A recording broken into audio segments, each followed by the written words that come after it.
સહજાત્મ સ્વરૂપ પરમ ગુરુ જય પ્રભુ પૂજ્ય બ્રહ્મચર્યજીએ તેમના મોટા ભાઈને અગાસમાં સ્થાયી ધોરણે રહેવા જવાની આજ્ઞા આપવા માટે વિનંતી ભરેલો એક પત્ર લખ્યો છે.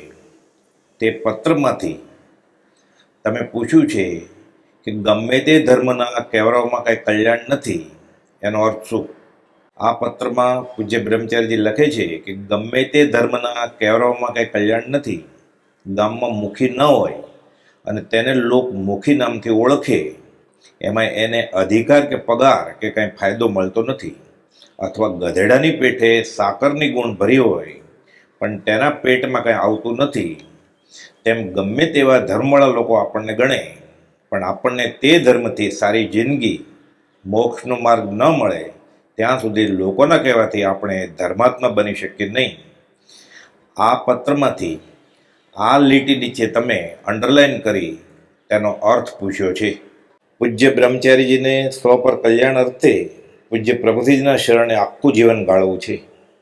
અંતરંગમાં રણકાર જાગ્યો છે કે દેવ તત્વ પરમ કુપો દેવ જ, ધર્મ તત્વ જે પૂજ્ય પ્રભુશ્રીજીએ ભેટ બાંધી, ભેખ ધરી, લોક સંજ્ઞા, ઓક સંજ્ઞા, કુળ ધર્મ કે સંપ્રદાય, સાત પેઢીનો બાપ દાદાનો ચાલ્યો આવતો ધર્મ તે છોડી દઈને પરમ કુપાદેવે બોધ્યો તે જ વિતરાગનો મૂળ માર્ગ એ આત્મસાત કરી આચરણમાં મૂક્યો. અને ગુરુ તત્વ જે આ સંત પૂજ્ય પ્રભુશ્રીજી ચિંતે તે જ માર્ગ, એ રીતે દેવ, ગુરુ અને ધર્મ એટલે સતદેવ, સદગુરુ અને સદધર્મની અંતરંગ ઓળખાણ દઢપણે થઈ જ ચૂકી છે. અને ત્યારબાદ આ પત્ર લખ્યો છે. આશ્રમમાં આવી અંતેવાસી થયા તે અગાઉની આ વાત છે. પૂજ્ય પ્રભુશ્રીના શરણ અને આશ્રય માટે હવે તેઓનું અંતર તલપાપડ થઈ રહ્યું છે.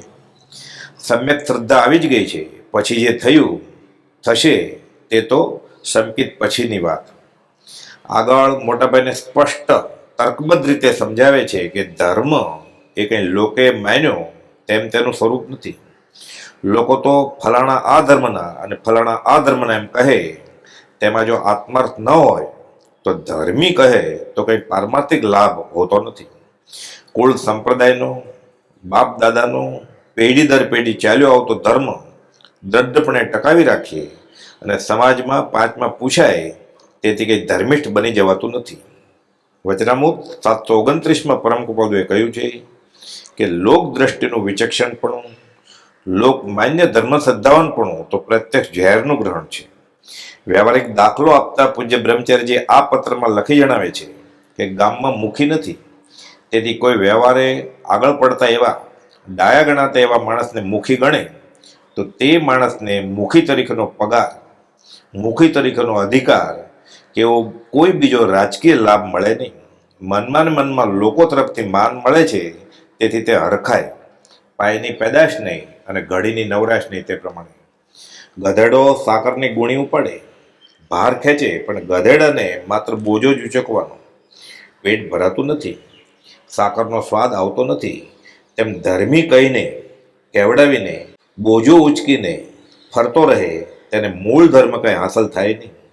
લોકોના પોટલા ઉચકે, લોકોનો સ્વાર્થ સદાય, લોકોના કામ માત્ર ખુશામત કરી થઈ જતા હોય, તેથી માન આપે તેમાં પોતાને કાંઈ આત્મધર્મ પરિણમે નહીં.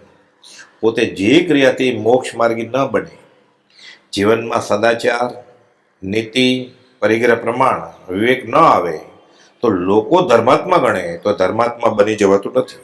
ખરા સાધકને તો એમ થાય કે મારે લોકોના પોટલા ઉપાડવા નથી અને લોકોના સર્ટિફિકેટ ભેગા કરવા નથી. ઉંમર થઈ, રિટાયર થવાની, સરકારે નોકરીમાંથી છૂટા કર્યા, ઘેરથી પણ કામધંધામાંથી નિવૃત્ત થયા, સંતાનોએ જવાબદારી ઉપાડી, હવે વાનપ્રસ્થાશ્રમ, બાકીની જિંદગી ત્યાગ વૈરાગ સાથે ગાળી, આત્મિક સાધવાના સંજોગો મળ્યા તે ઝડપી લેવા, તેને બદલે આ જીવ બફમને લઈને કોઈ સંસ્થામાં જોડાઈને સભ્ય બની જાય છે. વ્યવહાર જે ઘેર આટલા વર્ષો સુધી કર્યો તેને ધર્મનું નામ આપી અહીં ફરી તે જ કરવા માંડ્યો. લોકો ધર્મેશ ગણે અને જીવની છાતી ફૂલાય, પણ કચેરીમાં અહીં કાજીનો નથી હિસાબ કોડીનો. પૂજ્ય પ્રભુશ્રીજી અગાસના પ્રમુખ જયસિંહભાઈને એક પત્ર લખે છે આ જયસિંહભાઈ તે પરમ કૃપાળુદેવને યથાર્થ ઓળખી જનાર એવા સત્યપરાયણ પૂજ્ય જુઠાભાઈના મોટા ભાઈ અને પોતે પણ પરમ કૃપાળુદેવના નજીકના સમાગમમાં આવેલા, પણ સમાજના મોભી અગ્રગણ્ય માથે ભાર ઘણો, તે ભારમાં ને ભારમાં ધરબાઈ રહેલા. તેઓ ઉપરના પત્રમાં પૂજ્ય પ્રભુશ્રીજી કહે છે કે આખો દાડો વહીવટમાં આ ખાતું કરશો તો આત્માનું ક્યારે કરશો? આ સારનો સાર છે. તત્વ સ્વરૂપ સત્શાસ્ત્રનું પણ આ તત્વ છે કે નિજ સ્વરૂપને વિશે દ્રષ્ટિ દેવી, આત્મધર્મ અકશાયતા. પરમ કૃપાળુદેવ 631માં કહે છે કે એ માર્ગ જુદો છે અને તેનું સ્વરૂપ પણ જુદું છે. જેમ માત્ર કથન જ્ઞાનીઓ કહે છે તેમ નથી. માટે ઠેકાણે ઠેકાણે જઈને કાં પૂછે છે?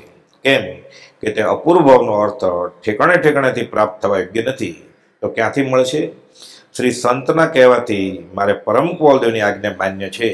અને પરમ કૃપાળુદેવે તો વચનામૃત 398માં કહ્યું તે મુજબ જે કોઈ જીવનું કલ્યાણ વર્તમાનમાં પણ થવું સર્જિત હશે તે તો થશે, તે થકી, બીજેથી નહીં. એટલે અંધારી રાતડી અને વસમી છે વાટડી, લૂંટનારા છે હજાર, એ રાજ એક તારો આધાર, સહજાત્મ સ્વરૂપ પરમ ગુરુ.